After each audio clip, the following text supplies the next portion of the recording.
one of my favorite of the classic board games that we all talk about, Monopoly, Clue, Scrabble, all that sort of stuff, is Trivial Pursuit. Now, there's a reason. It's because I love trivia. There are a lot of people who do not like trivia, though, which makes it really hard when Trivial Pursuit is your favorite of those classic games. But we're not here to talk about Trivial Pursuit. We're here to talk about a new game in the new modern board game genre. Now, a couple weeks ago, I did a review for Timeline, the series, which is a great game where you take dates of things and you put them in order. Whoever gets the most in order fastest, they win, basically. Tonight, we're talking about a game called Numberline. Numberline sounds incredibly boring. It comes in this really ugly little box, and the cards are pretty bland. But why then? Why then would we go further in the review? Well, the reason we're going to go further is because the concept of what this game does is really neat. We're going to take a look at how it plays right now. Should you play Numberline, despite the fact that it looks like something that you would store Topps baseball cards in right now?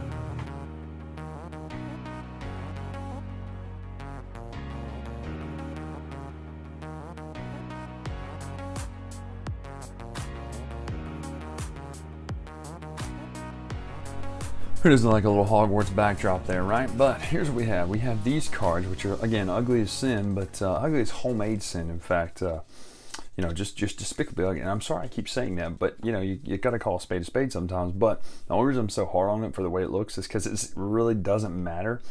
But the game does what it's supposed to do, and it's a really fun game, which you'll hear me talk about later. But here's how it works. You get these you get a stack of cards. And basically what we do, we just took chunks of cards out. Everybody gets a stack, and you kind of hold it facing towards you with a risk kill, as they call it in card magic.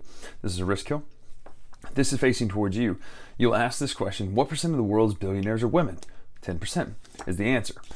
What happens is, though, you start with one free card out here. This is your number. So mine is 7.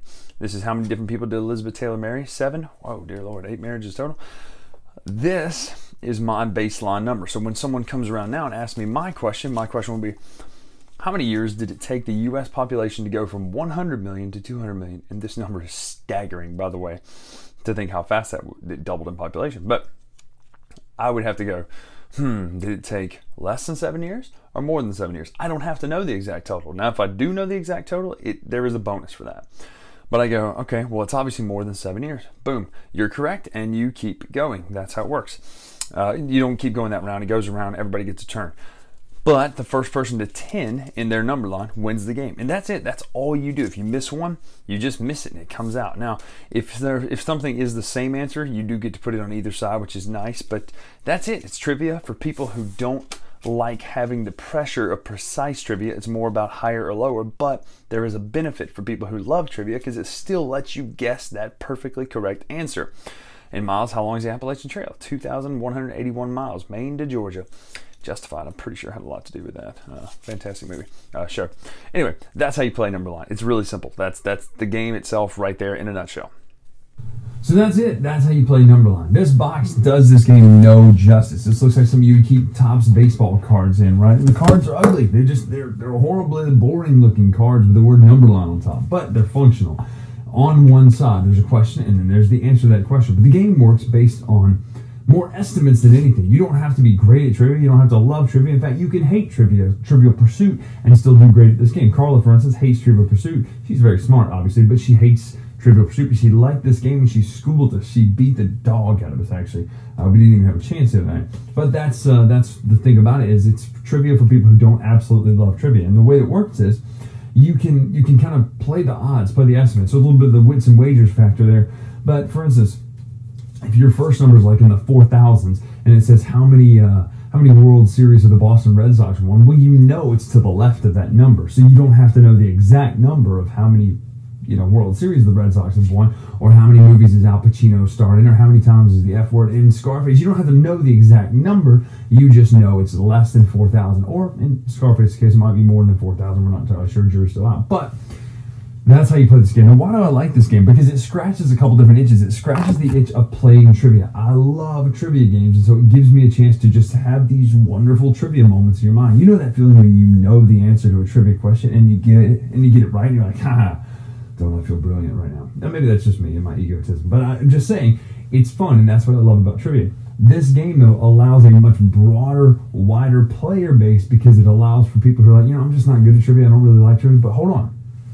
This game You don't have to be exact. It's trivia for people who don't like to be exact. You just have to know if it's more or less, and that's really what it boils down to. Now, that being said, there's a little bit of bait and switch, because by the time they get 9 cards on the table, it's not about more or less anymore. It's about, is it 26 or is it 28? Because this is really going to ruin me. And so, but that to me is what makes it more fun, is the danger creep towards the end of the game of how the game gets harder and harder and harder.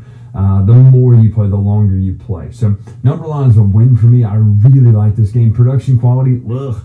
Maybe there's another printing coming out sometime. I don't know. That'd be great if it did, because I like what this game does. I like how it's compact, it's small.